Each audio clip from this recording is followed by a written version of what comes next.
Hello, wonderful people. Sorry for the delay, tech difficulties.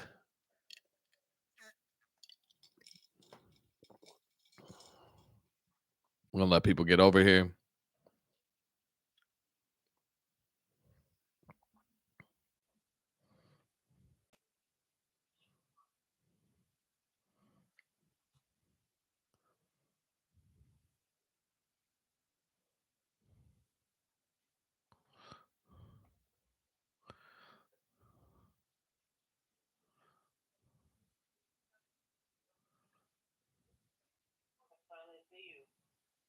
You can see me? It doesn't show you're in the room.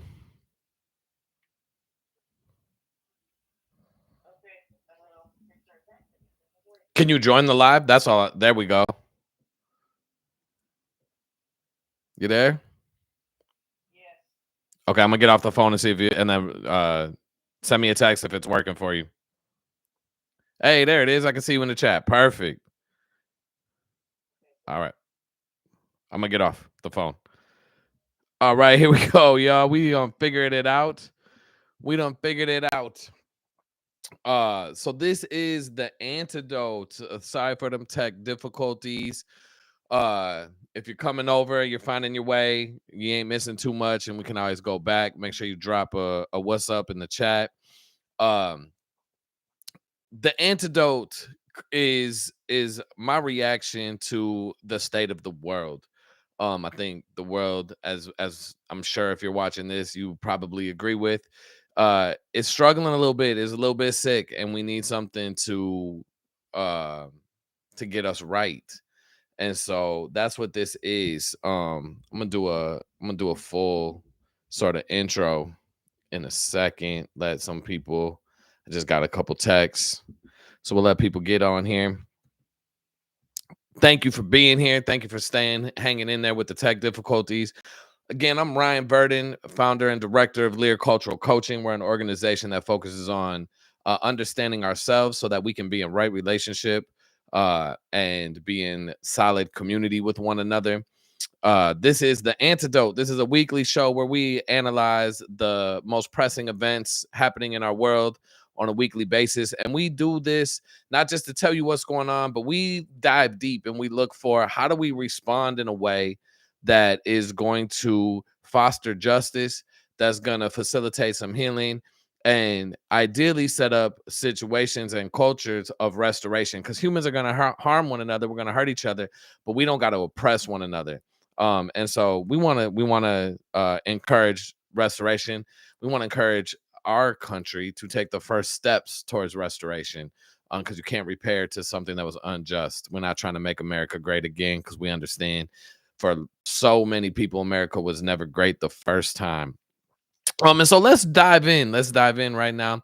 We're gonna jump in with what everybody's talking about. The new administration's attack on DEI. If you don't know what DEI stands for, it stands for diversity, equity, and inclusion. Sometimes folks will add a B to that, so that B is belonging. My favorite acronym, though, because I'm a Star Wars nerd, is JEDI. That stands for justice, equity, diversity, and inclusion. And so whatever you want to call it, it has come under attack. Certainly under this Trump administration. It was not exactly championed before the Trump administration, and we're going to talk a little bit today about why that is. um and it's really been under attack forever, because America has never wanted to see oppressed people get justice or heal or not be exploited. But it particularly since the summer of racial reckoning, the murder of George Floyd, Ahmaud Arbery, and Breonna Taylor. Rest in peace to all three of them, and all the victims of police violence and racialized violence in this world.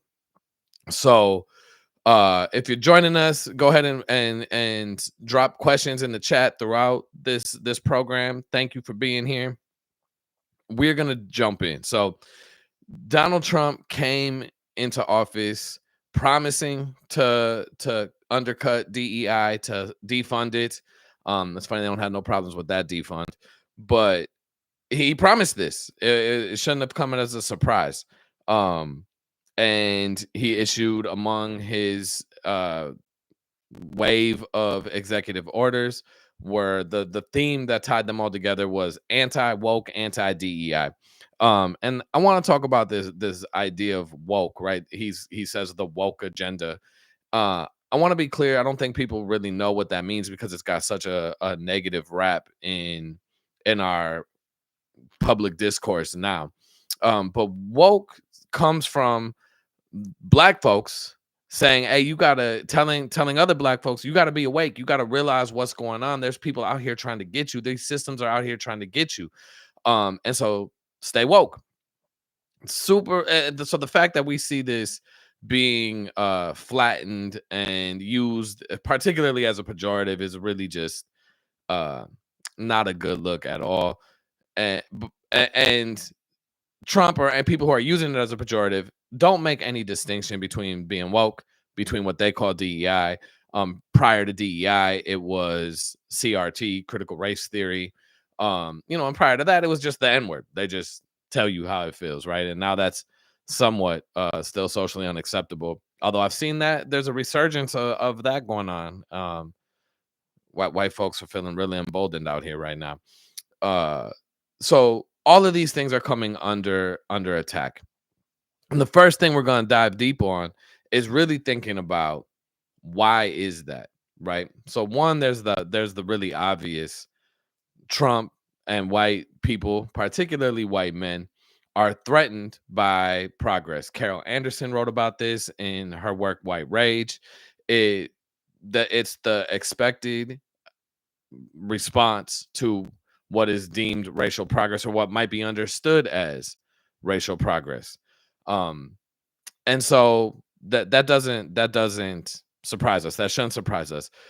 But had we done the work that we needed to do, and by we I mean folks who are interested in justice, healing, and restoration, or equity, or diversity, or inclusion, or belonging, had we done the work that we needed to do, uh he wouldn't be able to do this in the ways that he has. So what do I mean by that? And I don't mean to say that folks aren't out here working hard. I know they are. I was out there with them, right? And this comes from my own observations being in Minneapolis during the uprisings, working as the restorative justice coordinator in Minneapolis public schools during the uprisings, and just seeing the sheer lack of relationships that existed, not between folks who we might call liberals or progressives or folks on the left and the right, but between people on the left who are supposed to be on the same team, our lack of relationship. Um, and it was disturbing. And I think that's how that set the stage for how we got here, because that's not new, right? There's always been that lack of relationship, and it was allowed to happen because what we now call DEI efforts are, anti-racism efforts, whatever it was, those developments, those moments, those community meetings, all of that. We missed the idea of healing for a particular group of people. We missed the healing that white people need to do in this space. We have framed whiteness as a privilege as opposed to something that disconnects us from creation and the creator. And I want to be clear, it is advantageous to be white within white supremacy. I'm not saying white privilege doesn't exist. I know it does. And our DEI, if we start there, it it results in where we are. It results in where we are. We have to make the space for white folks to heal in order to then take the responsibility that is necessary for us to take to facilitate justice, healing, and restoration for everybody. So when people are like, "Oh, why can't we all just get along?" All this, it's because we have accepted that we are white. That's why we can't all get along. Because as James Baldwin said, if you're white, I'm forced to think that I'm black, right? And as long as you think you're white, there's no hope for you, because whiteness is set up as an oppressor position. It's hierarchical. You are the top tier, you're the top dog, and your job to be white is to hold others down, right? And Trump is the epitome of that. These attacks on DEI are the epitome of that, because they demonstrate just how morally bankrupt whiteness is, right? So let's be clear on what was happening most of the time when we talked about DEI. These one, and that's the other thing, they have no idea what they're actually saying. And we've seen that when he cuts the memo that cut all DEI, veterans lose services, folks with disabilities lose services, cutting WIC, cutting Head Start. Now, some of those have been restored because of the backlash and the outcry. But it just goes to show you that whiteness results in a lack of responsibility, that we don't feel that we're accountable to anybody. We're not in right relationship, so we have no responsibility to other people. And therefore we can cut really the entire federal government, and we can actually say that the federal government is bad within a democracy where we are all supposed to be taking care of each other, and we cut the things that are supposed to build the muscles for us to take care of each other. That's wild to me. That's wild to me, but that's essentially what Trump did, right?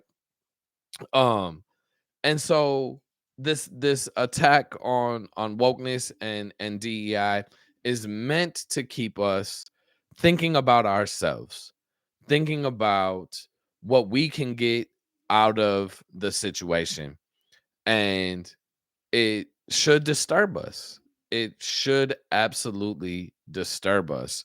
Um, if not for the moral outcry, right? Maybe you're like, hey, I don't know what is going on, but uh I think people should be judged by the content of their character and all that. Great.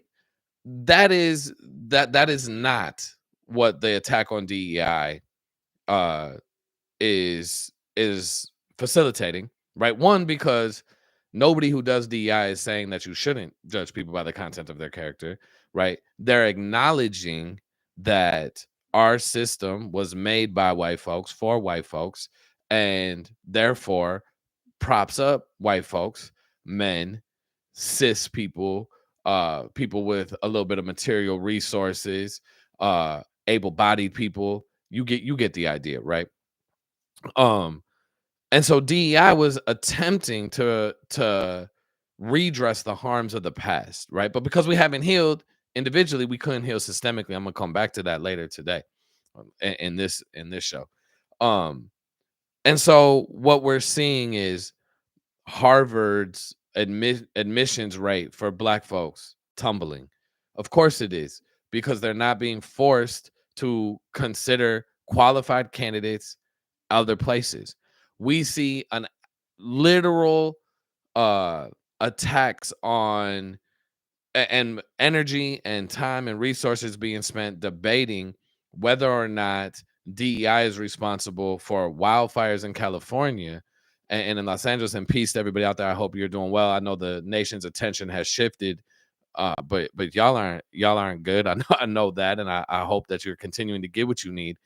Um, but we spent time and resources debating on the DEI initiatives and if they're to blame, when the reality is Los Angeles, uh, and the situation that was put in place that facilitated the wildfires has everything to do with whiteness on multiple levels. So one, whiteness is fundamentally behind climate change, because we consume and objectify creation. And so we're going to extract from the earth fossil fuels, we're going to burn them, we're going to extract from the earth and cut down the trees that process carbon and keep it carbon dioxide and keep it out of the atmosphere. All of those things are deeply tied to whiteness, right? So the fact that California's in the drought that it's in is directly tied to whiteness.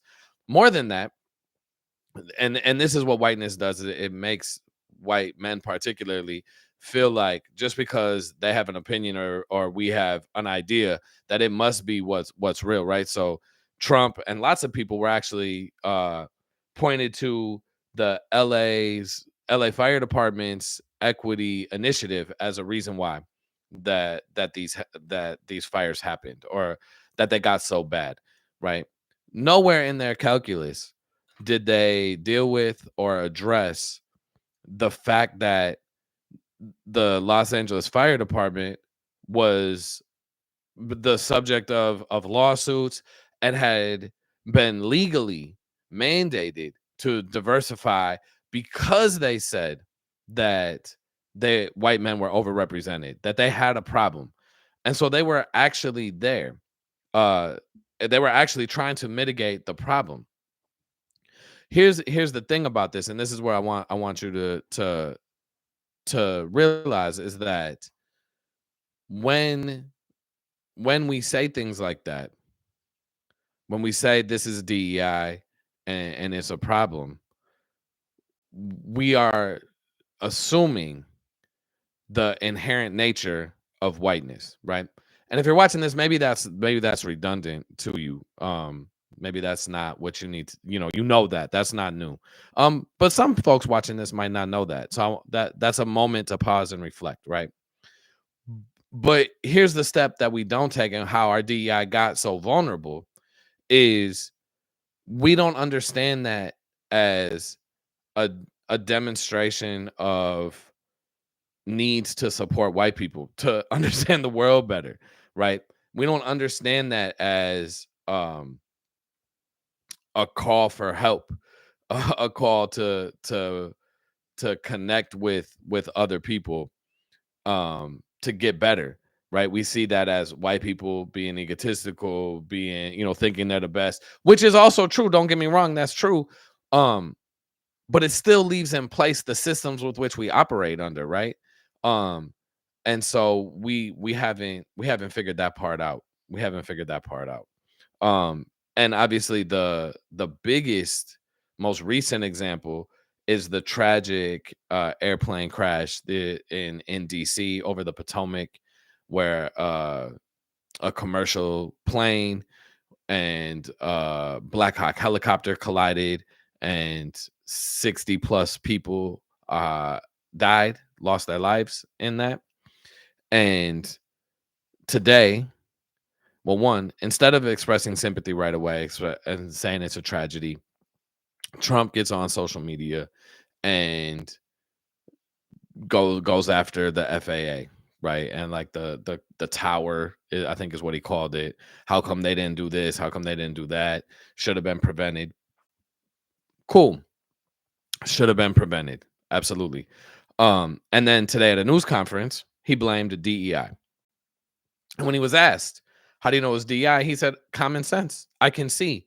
And he cites the Obama administration, uh, the diversifying the FAA, all of this, and he says we need brilliant people. We need brilliant people there. Again, I want to point out the assumption here is that white folks are brilliant, that women, that people of color are fundamentally not, right? That gap in logic, that gap in critical thinking is what DEI was meant to address, right? If we're doing it right. It's not just to get brown and black bodies into spaces, although that's important. It was meant to address the fundamental sickness. It has to address the fundamental sickness of whiteness, the worldview that allows you to think that. That is what needs to be addressed if we're going to see sustainable change. If we're not going to be in this pendulum swing forever and ever, right? So he says that today. Um, and if you're wondering, like, oh, well, maybe it is DEI. Here's where what he didn't mention is that the head of the FAA resigned on in December because Elon Musk dragged him on social media and demanded his resignation. All sorts of people have left. They've been understaffed forever, right? He didn't talk about the fact that they slipped legislation into the FAA renewal where they increased flights into Reagan National Airport, because Congress people didn't want to drive from Dulles or Baltimore to get to their office, to get to their spaces in DC. All of these things are relevant, especially if you want to bring up any equity initiatives or any attempt to hire non-white folks. all of that information is uh equally, if not more so relevant. I would argue more so relevant. And so these things need to be a part of the calculus. Whiteness keeps them from it. And again, what that results in is rugged individualism, is a sickness where white people feel like we are not responsible or in relationship with anybody else except for other white people doing the same things that we're doing. Um, and so this is what our DEI needs to address. That is how we get justice, because what we end up doing is we spend so much time. We spend so much time talking about and trying to prove that gaps exist. We spend so much time trying to say, well, this is why we need these initiatives. And I'm not saying we shouldn't. I spend time doing that too. Like we should make our case, right? We gotta demonstrate it. Um, but then we can't stop just with demonstrating, just with like winning a debate or making a case where people feel like, oh, he had more logic, he was better. Um, we actually have to deal with the sickness, the mindset. That is how we are going to heal, not just healing individually, but healing systemically. Um, and eventually how we get towards restoration, or how we build something that could facilitate restoration when future harm happens. And the way that the thing that we need to get to, right? How we heal about this is we question how we make sense of the world. Um, and I want to shout out the good folks.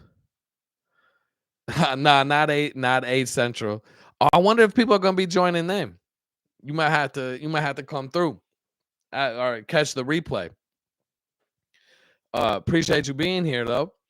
Um, and so we got a question. I want to shout out the good folks over at the Cultural Wellness Center in Minneapolis, Elder Atum, Brother Minkara. Uh, if you've been in space with me, you know that I talk about my fellowship there often. One of the foundational things What's up, yo? I don't know who me is. I appreciate the chats though. Um, One of the foundational things that they taught me there was the shift in a worldview that happens when human beings went from understanding the world through a framework that was defined by a sense of connection to the creator, a spirituality, and seeing symbols in things like trees represented more than just an opportunity to cut it down and sell it for lumber, right?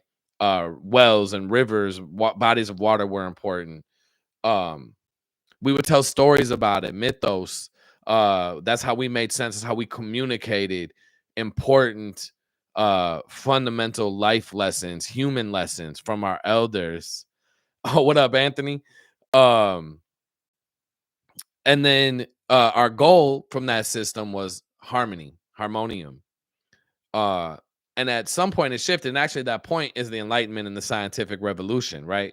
Where we shifted to an understanding of the world that was none of those things. Instead of symbols, we saw objects. We saw ability to make money. And instead of symbols, we had science. Uh Trees weren't symbols. They weren't this, that we just had science explained everything. And if it couldn't be understood through science, and then it didn't exist, it wasn't worth our time or energy, anything like that. Instead of telling stories and mythos, we moved to rationale. I think, therefore I am, right? Our own thoughts became the end all be all, which is ironic, right? Given that that's exactly how Trump operates, right? And then the ways that this was all justified is through technological advancement. So think about that right now. Let's dive deep into what's happening. The richest man in the world, Elon Musk, wants to terraform Mars. Instead of doing what you need to do to fix Earth, you want to turn Mars into Earth. And like Neil deGrasse Tyson said, well, if you could do that to Mars, we could do it here. Here's the thing, though, about that. To do it here, you have to care about other people. You can't do Nazi salutes and and fix the earth. You got to care about them in order to do that, right? And so it's a real thing. Hold on. Zolo Hobo said, "Do you believe change can come about when we live in a capitalist system where everything is for sale and hyper consumerism?" Short answer is no. I think capitalism is at the heart of what we're doing here, of what's happening. Um, and again, it goes back to this shift, right? It's not a coincidence that we see the rise of mercantilism and capitalist economic thought as we get to the age of enlightenment and the scientific revolution, where everything becomes commodity, everything becomes an object. um and obviously, to humans everlasting shame, or at least Europeans everlasting shame, we commodified human beings, right? And through the transatlantic slave trade. And so I think that's fundamentally what needs to happen. We can even see that right now with some of the conversation around boycotting Target. There's been a national boycott call, right? And some folks are saying, "Well, wait, hold up.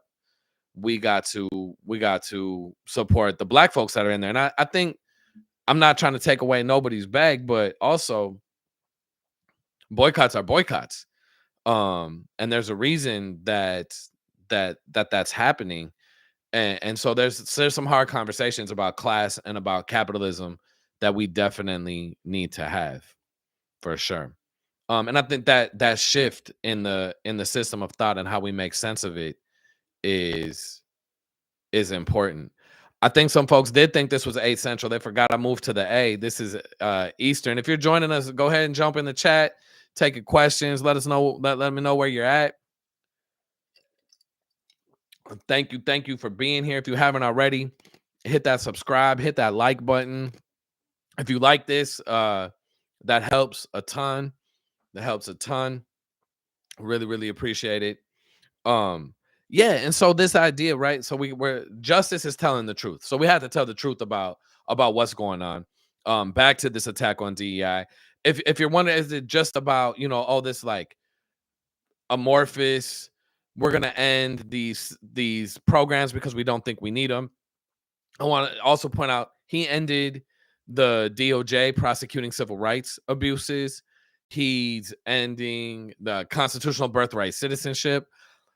Just found out, in the last day, he didn't even tell anybody else. He said it at a news conference that they're going to use Guantanamo for detaining undocumented people that are arrested. Also, let's be clear, every single day we're hearing more and more about how American citizens are getting swooped up, right? And that it's not just the criminals that he is going after.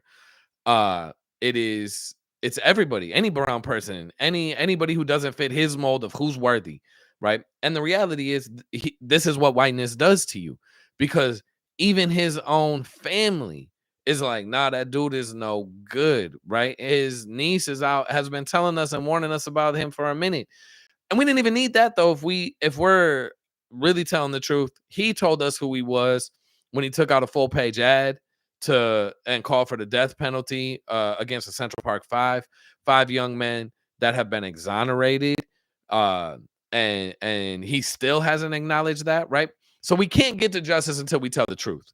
That's the point that we're at. And we're not even telling the truth in this country. Hold on, we're getting another question. I think we need to organize workers to combat that. If we leave people behind, we will create mentality.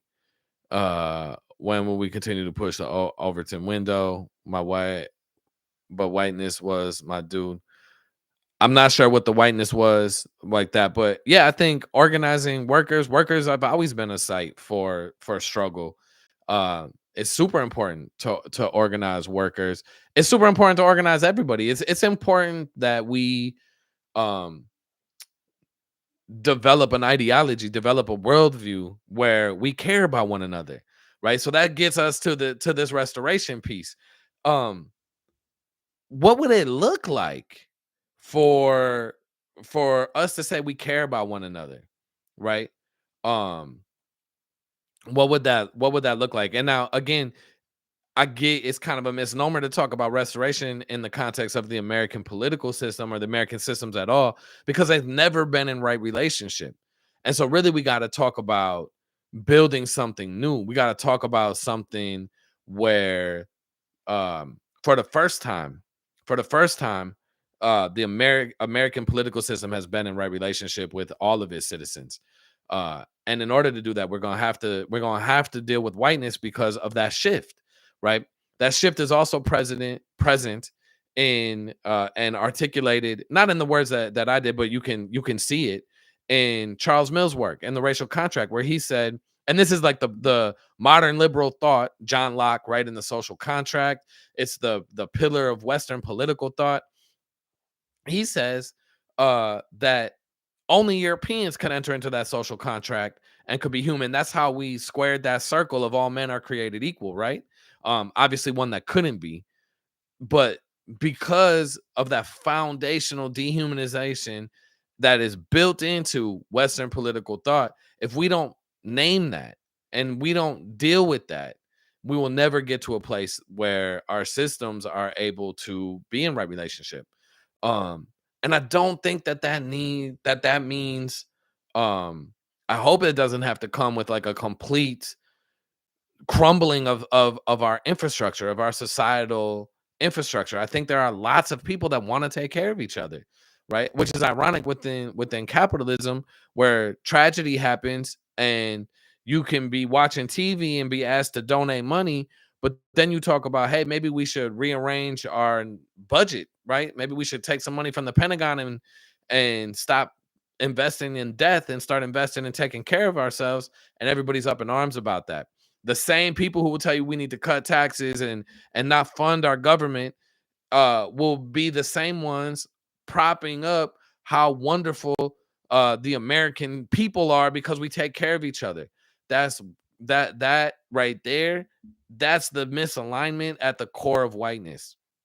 At the core of whiteness. Because and that's a product of that, right? Like object science, rationale, technology, as opposed to one that sees everything's connected through that creation is connected. Um, and so that's how we get there.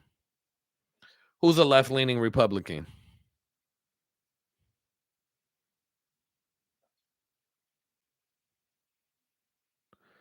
Are you saying that was the name White, but White was my dude? I'm not sure. I don't know that there's a such thing as left leaning Republicans. I can't even lie to you. Particularly now. But I don't. I mean, Republicans, like when Lincoln was a Republican, maybe they were left, but Lincoln wasn't no champion for justice, that's for sure. The Democrats are we definitely have the Democrats, I don't even know if you could call them center right anymore. I think they're just straight up right. And then Republicans are crazy. The Republican Party as a whole, right? Yeah, and that's a good point to the campaigns that they're running. We are seeing the just a mad dash to the right in this country, and that's scary. That's super scary. All right. All right. Rhino. Yes, they are called rhinos. Thank you, the conservative poet. Uh Republicans in names only.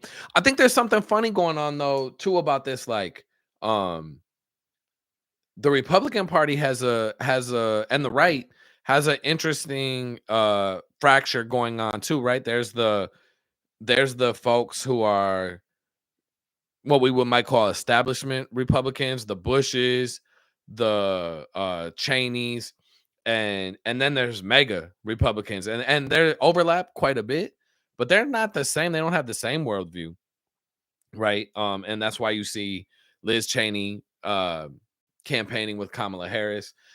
But then I think one of the points is that that's crazy, right? Dick Cheney is a war criminal. That man is one of the most like terrible figures in human history. He's responsible for so much death. Liz Cheney is complicit in that. And so for Democrats to trot them out is disheartening at best, right? It's disheartening at best. And then to see in the analysis of what happened in November, to see some folks suggesting that the Democrats were too far left, that's why they lost, was equally perplexing to me. Um, that was not something that's not something I would take away from my analysis of that at all. At all. Not at all. Um yeah, so this attack on DEI is something that I think we all gotta take seriously, right? And we gotta have it demonstrates our need and a fun it can be complex, right? There's lots of people will be talking about how complex it is. And there is a lot of complexity in it. Absolutely. But it's also very simple. It's also very simple, right? Do we value all people or don't we? And do we understand that when harm happens, we have to repair it? We have to restore.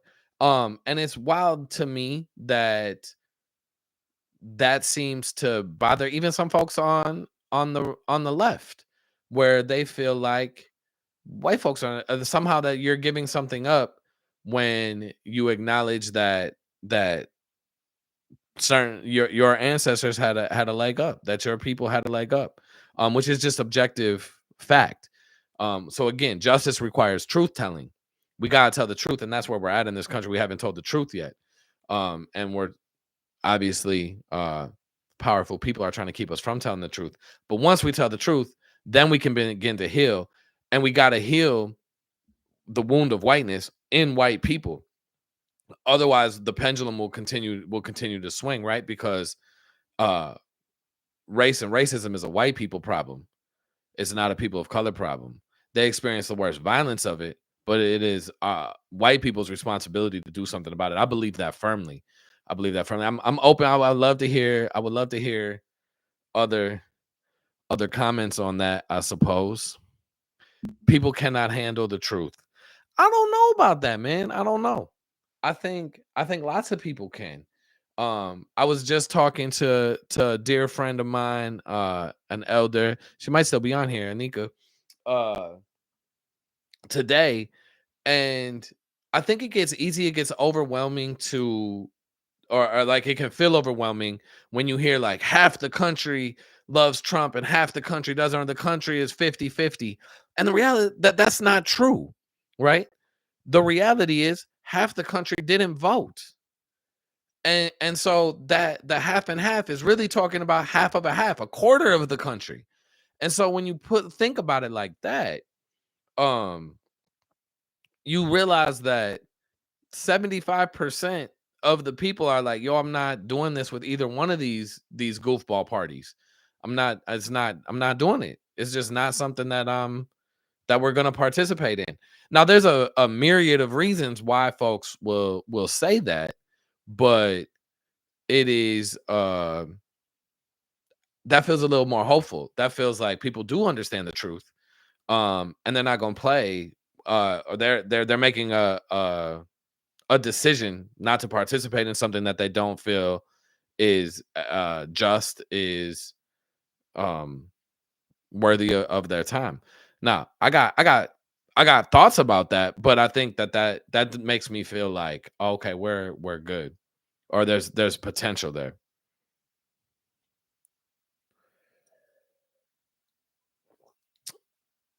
Oh man, APAC, I see you. Hey, we'll have an ability to subscribe and get you on, man. We can do that. Um, Before we get out of here, I wanted to talk about what's going on in Gaza and Israel. One of the things, right? The next story that I want to talk about. So observing a genocide happening for over a year now is soul crushing. Soul crushing, right? Um, the fact that people have that we're even debating whether it's a genocide or not is wild to me. Um, before I move any further on that, I want to shout out.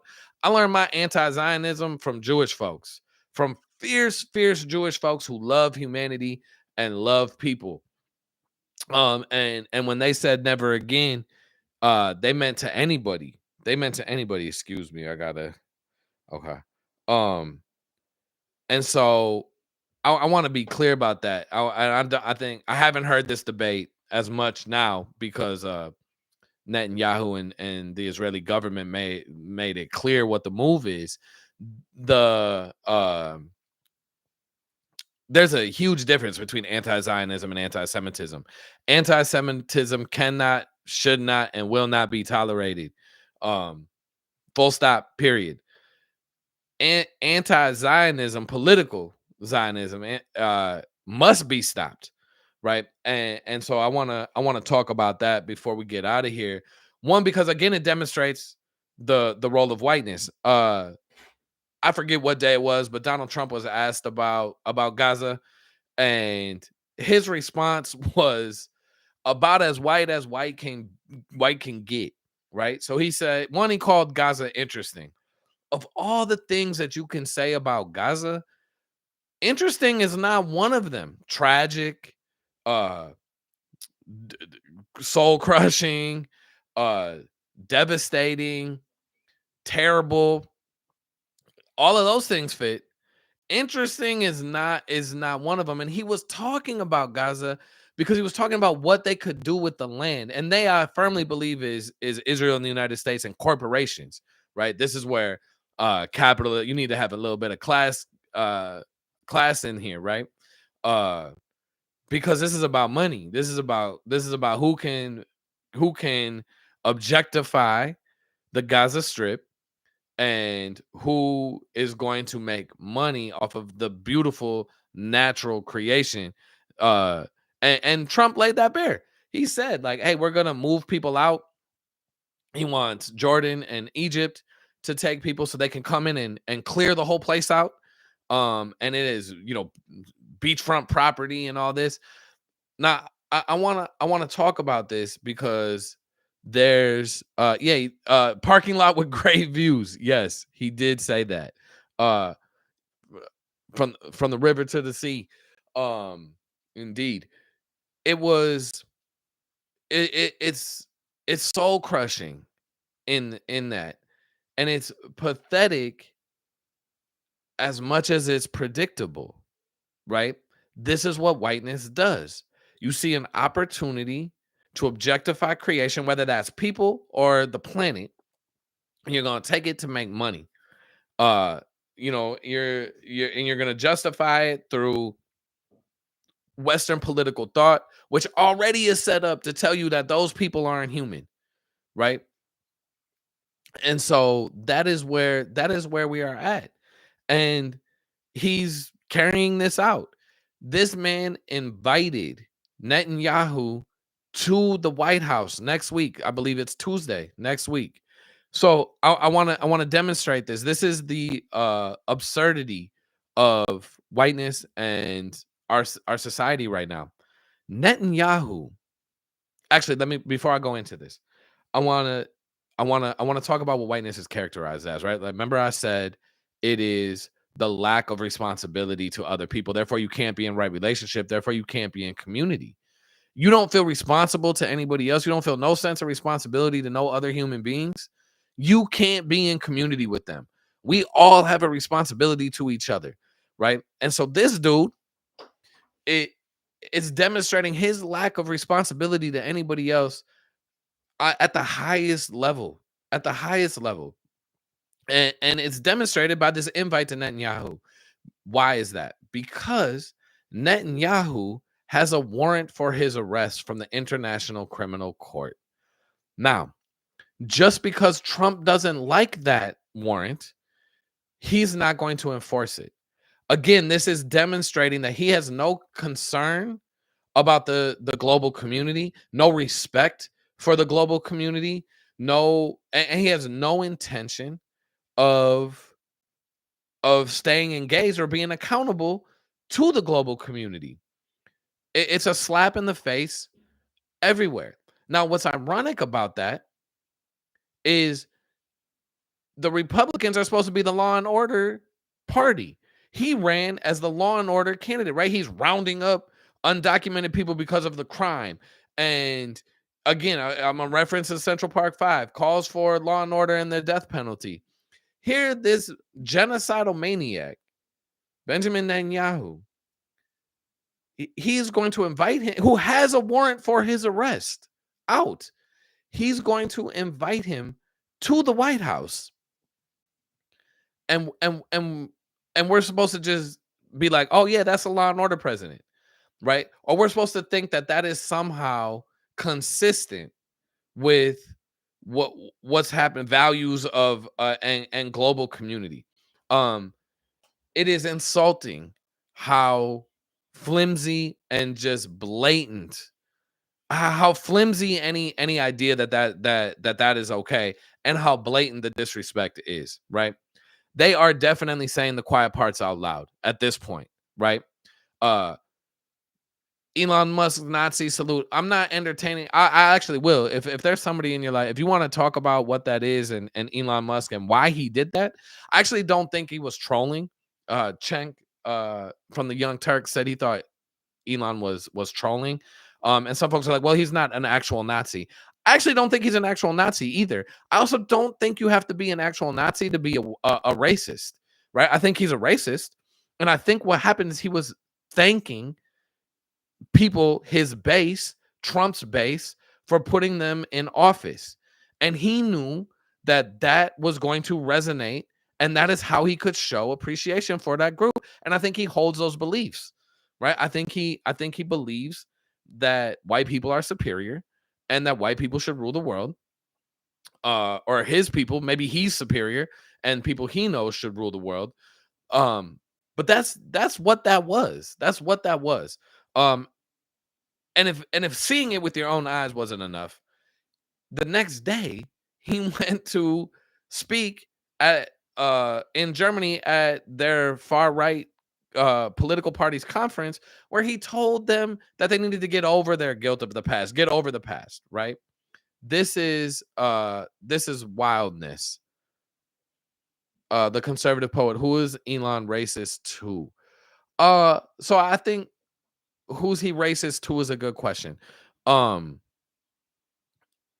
I think, are you asking who he's might have bigoted viewpoints to, or what his behavior, who he thinks his behavior has demonstrated a disconcern for? I would say uh black people, Latino people. It's demonstrated through the policies that he supports. It's demonstrated through the Nazi salute, the visit to the far right German political party. I think people forget where Elon comes from. Elon is the son of emerald miners in South Africa, apartheid South Africa, right? Elon is steeped in white supremacy. That is where he's from. I forgot this came from, but it had read the class where it's like about yeah, so the relationship of Jewish people to whiteness is something that is super super complex and super important to understand. It's also very unique. There's no other group of people who we would now look at and say white that have quite the experience with whiteness that Jewish people has. And I want to be clear, Ashkenazi Jews, there are non-white Jewish people, right? Jewish folks. So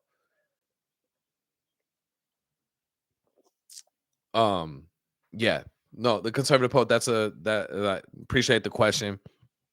Anyway, so back to Gaza. So yeah, he's demonstrating that. Furthermore, the blank check that he's writing for the far right in the Israeli government to prosecute continue prosecuting this genocide in the West Bank, The settlements have exploded. Checkpoints have exploded. Uh, the continuation and the support of cutting funds to UNRWA, which is the backbone of support in Gaza and to Palestinians.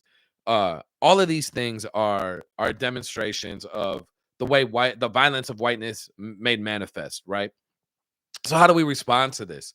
How should we respond to this? One, we have to continue elevating Palestinians, continue calling out the dehumanization of Palestinians, uh, and then also we gotta back international law. We gotta back international law when we can, and we can't stop talking about it. We can't stop. We can't let the world just accept this and move on as normal, right? We got to demand a stopping of the settlements, not only the expansion that's taking place, but get settlers out of the West Bank. We got to demand a two-state solution. Again, um, if Israel has a right to defend itself, Palestinians have a right to defend themselves. Nation, a two-state solution means Palestine has every right as a nation as anybody else. If that's how we're gonna go about it. And the only reason that we argue that Palestinians don't have a right to defend themselves is because we don't conceptualize them as human, right? And we're not in a position, we do not built the muscle where we can handle conflicts in a way that creates harmony and space. And so we see constant competition and warfare. Again, directly tied to the shift in understanding the world that happened, right? When we go from spirituality, symbol, mythos, harmonium to uh object science, rationale, technology. All right, I got time. Well, we gotta get on here. We started a little bit late. I'm sorry, y'all. Technical difficulties.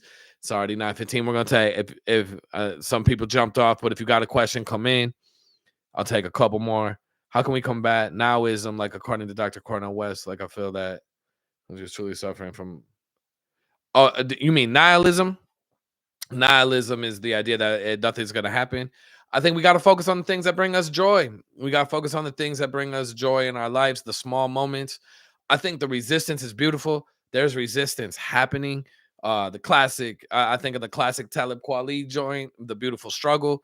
Uh, we got to find our joy in that, and surround ourselves with those people. One more question, otherwise I'm up out of here. We'll see y'all next week. If you haven't already, please like this video. Please subscribe to the channel. Thank you so much for being here. I don't see any other questions. We'll see you next week on The Antidote. Hopefully the technology will be a little bit better. 8 p.m. Eastern, 8 p.m. Eastern, Thursday nights. Tell your friends, share this. Again, please like the video, subscribe. It is very, very much appreciated. Peace and love, y'all.